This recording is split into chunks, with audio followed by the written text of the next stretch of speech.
All right, let's dive right in. Today, we're looking at the final 3 verses of the Quran's longest chapter, Al-Baqarah.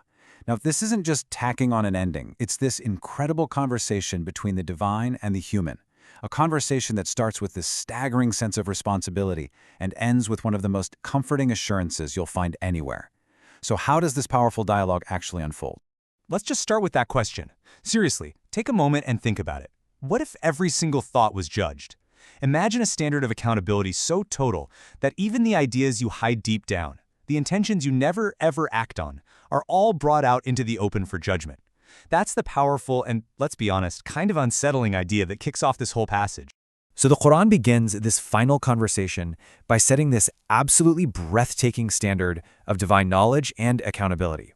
It really sets the stage for everything that's about to happen. The verse itself, well, it's uncompromising. Whether you show what is in your souls or conceal it, God will bring you to account for it. This is a flat-out declaration of God's absolute sovereignty over everything, what we see, what we don't, what we say, and what we only think. There is literally no corner of our inner world that's hidden. But here's what's so fascinating about how this works. The verse isn't just stating a fact, it's a brilliant narrative tool. By setting this incredibly high, almost terrifying bar of responsibility, the Quran is actually creating tension. It's preparing the ground, It's making us feel the need for the relief and the mercy that are just around the corner. Okay, so you're faced with that awesome, intimidating standard. What's the human response supposed to be? Well, the very next verse gives a powerful and complete answer. It is a declaration of total, absolute acceptance. This verse is basically the believer's reply. It's a collective voice from the Prophet himself to every single believer saying yes. And not just to this revelation, but to the entire chain of divine communication, the angels, the holy books, and all the messengers without making any distinctions. And that's why you can almost think of it as a believer's manifesto. It acknowledges that revelation is universal, honoring all the prophets, Abraham, Moses, Jesus, you name it. But the real key is that little phrase, we hear and we obey. In the original Arabic, it's Semia'na wa ata'na. Now, this isn't some hesitant, okay, I guess so. No way. It is an absolute, unconditional yes. It's a complete surrender to the divine will, whatever that may be. And this is the turning point. After that awe-inspiring standard and the absolute submission, the Quran introduces a principle of divine mercy that just resolves all that tension completely. This might be one of the single most comforting lines in the entire Quran. God does not charge a soul except with that within its capacity.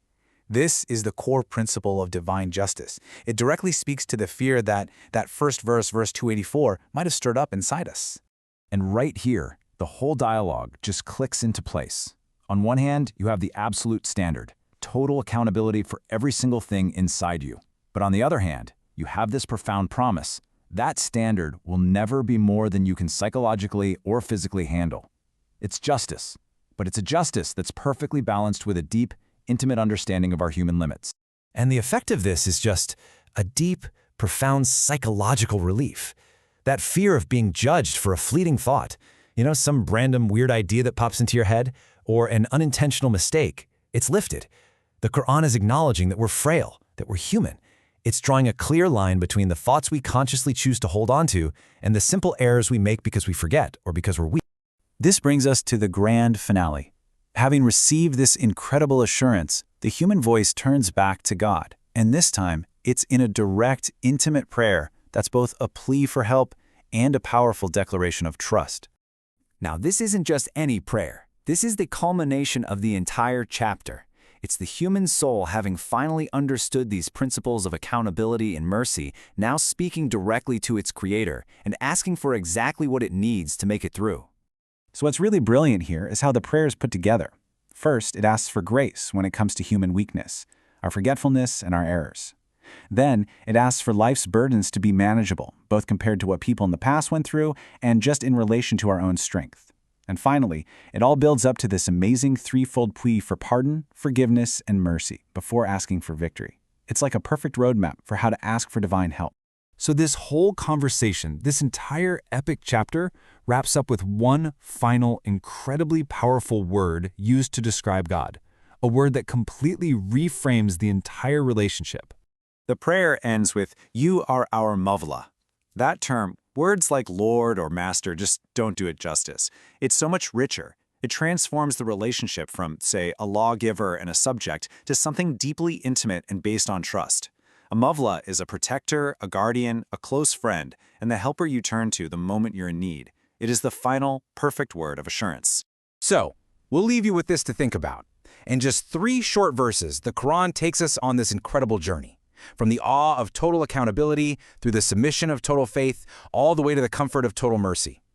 And it really makes you ask the question, how does your whole worldview change? How does your understanding of yourself and your place in the universe shift when you believe that divine justice is ultimately and always perfected by an even greater divine mercy?